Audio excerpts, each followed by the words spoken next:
ہم تو مٹھائیاں کھانے کے چکر میں پڑے ہوئے ہیں، دھڑا دھڑ سوالات آ رہے ہیں، مٹھائی کھا سکتے نہیں کھا سکتے. تمہارے باپ کی موت ہو اور تمہارے باپ کا دشمن مٹھائی بانٹ رہا ہو تو تم پوچھنے کے لیے آؤ گے کہ شیخ مٹھائی آئی ہے حلال ہے کہ حرام ہے؟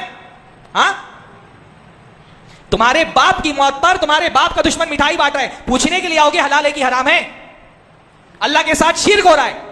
اگر وہ شرک صحیح ہے تو شرک کی مبارکباد دینا بھی صحیح ہے، اس کی مٹھائی کھانا بھی صحیح ہے. پھر کیا خیال ہے؟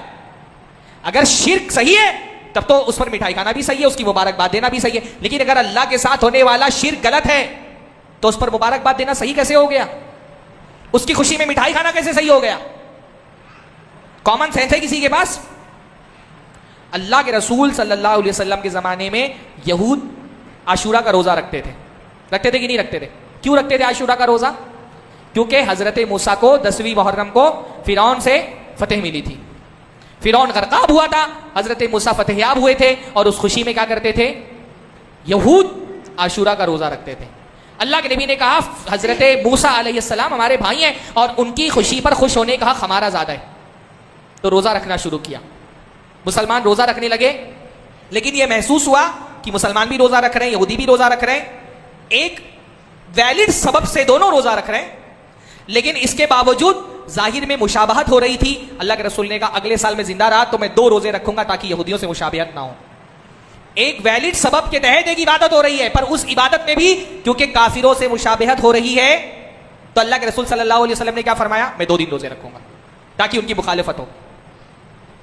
یہاں ہم شرکیہ تہواروں میں کافروں کی مشابہت اختیار کرنے کے لیے پہنچ گئے. اور مسئلہ صرف مٹھائی کا نہیں ہے، مبارکبادیاں دی جا رہی ہیں، بلکہ ایک طبقہ تو آگے بڑھ کر کے جشنی منا رہے ہیں، پٹاخے پھوڑ رہے ہیں، پھلجھڑیاں جلا رہے ہیں، پورے طور پہ ہر تہوار میں شریک ہو رہے ہیں. بھائی اللہ تعالیٰ کے ساتھ شرک ہو رہا ہے. اللہ کے بندے تم زبان سے نہیں روک پا رہے، تم ہاتھ سے نہیں روک پا رہے، ٹھیک ہے تم کمزور ہو، آخری درجہ کیا ہے؟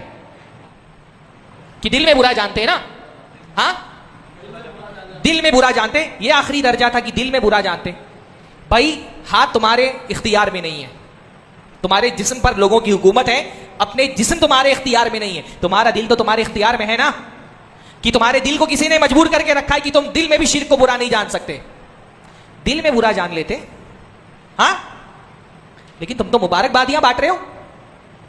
جس چیز کو انسان دل میں برا سمجھے گا اس پر مبارکبادی دے گا. کس چیز کی مبارکباد دے رہے ہیں آپ بھائی؟ اللہ کے ساتھ شرک ہو رہا ہے. شرک برکت والی چیز ہے. مبارکبادی کا مطلب کیا ہوتا ہے؟ اللہ تعالیٰ خوب برکت دے. کس میں برکت دے بھائی؟